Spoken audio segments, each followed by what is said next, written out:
कल की क्लास में एनिमल टिश्यू का टॉपिक स्टार्ट किया था और एपिथेलियल टिश्यू की जो सब टाइप हैं स्क्वेमस, क्यूबिकल और क्लॉम्बल, ये हमने कल डिटेल में डिस्कस किया था पिछले लेक्चर में मौजूद। सेकेंड पार्ट कनेक्टिव टिश्यू का है। कनेक्टिव टिश्यू बॉडी में 4 टाइप के हमें नज़र आते हैं। बोन्स, आपका जो स्केलेटन बना है, फ्रेमवर्क है, वो इस बोन से डिज़ाइन हुआ है, इसलिए स्केलेटन में ये मौजूद है।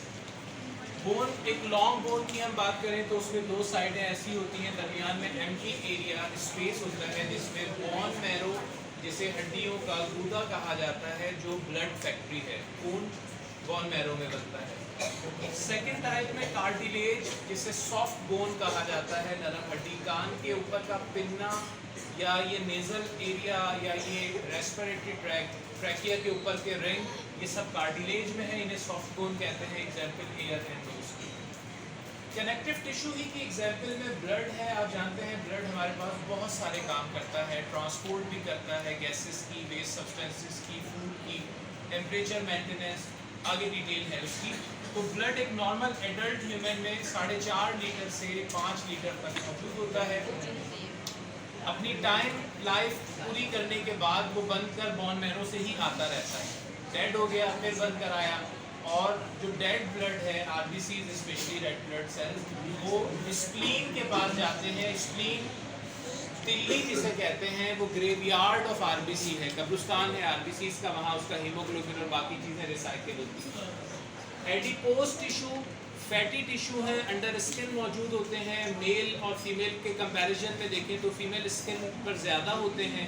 अदर एनिमल्स में देखें तो जिन एरियाज़ में टेम्परेचर ज़्यादा कम होता है वहाँ ये पोलर बेयर में ज़्यादा नज़र आता है, और इस तरह के वो ऑर्गेनिज्म जो हीट को सेव करना चाहते हैं उनमें अंडर स्किन फैटी टिश्यू को एडिपोज टिश्यू कहा जाता है। फिर उसके बाद हम नर्वस टिश्यू की बात करते हैं। ये थर्ड कैटेगरी है, और नर्वस सिस्टम इस ही टिश्यू से डिज़ाइन है। इसकी स्मॉलर यूनिट की बात करें तो उसे न्यूरॉन कहा जाता है। Neuron is the smallest unit of nerve tissue.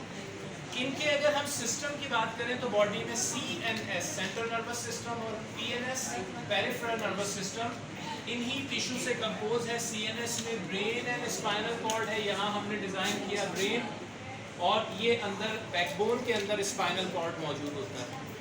फिर इनसे निकलने वाली नर्व जो बॉडी को कनेक्ट कर रही है वो PNS है, जिसमें nerve from brain blue colour से हमने बनाई है, इन्हें क्रेनियल नर्व कहा जाता है। फिर जो स्पाइनल कॉर्ड से नर्व निकल रही है उनकी तादाद 33 होती है, क्रेनियल की तादाद 12 है, पेयर की फॉर्म में है, और जो स्पाइनल कॉर्ड से निकल रही है उन्हें स्पाइनल नर्व कहा जाता है। फिर उसके बाद हम बात करते हैं मस्कुलर टिश्यू की, और मसल्स हमारे पास 3 टाइप्स के हैं। स्केलेटन मसल्स, बाइसेप ट्राइसेप की एग्जांपल लें तो स्केलेटन के साथ कनेक्टेड है, मूवमेंट में, चलने में हेल्प करते हैं, लोकोमोशन में। और ये जो मसल्स हैं ये स्ट्राइप्टेड हैं, देखें ये थ्रेड्स हैं प्रोटीन से बने हुए, और उन पे स्ट्राइप्स हैं, न्यूक्लिएटेड हैं, और अंदर ये स्ट्राइप्स बनी हुई, और ये विलिंगली हम अपनी मर्जी से इनसे काम ले सकते हैं। तो वो ये वॉलंटरली भी इसको कहा जा सकता है कि ये वॉलंटियर मसल्स हैं, मर्जी से हमारी विल के थ्रू काम करते हैं। फिर कार्डियक मसल्स हैं, दिल में मौजूद होते हैं, इनमें भी देखें स्ट्राइप्स तो हैं लेकिन ये इंटरकनेक्टेड हैं दरमियान की लेयर से। ये जो थ्रेड्स हैं, ये जो धागे हैं, ये इंटरकनेक्टेड हैं।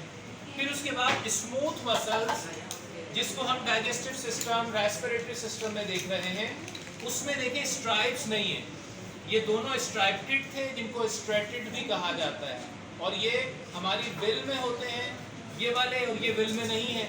जबकि स्मूथ मसल्स भी विल में नहीं है ये, लेकिन इन पे स्ट्राइप्स नहीं है, ये अनस्ट्राइप्टेड है। तो ये हमारी 4th कैटेगरी की एनिमल टिश्यू की जो 4 टाइप्स हैं वो यहाँ हमने कंप्लीट की डायग्राम के साथ। कोई कंफ्यूजन है तो आप क्वेश्चन कर सकते हैं।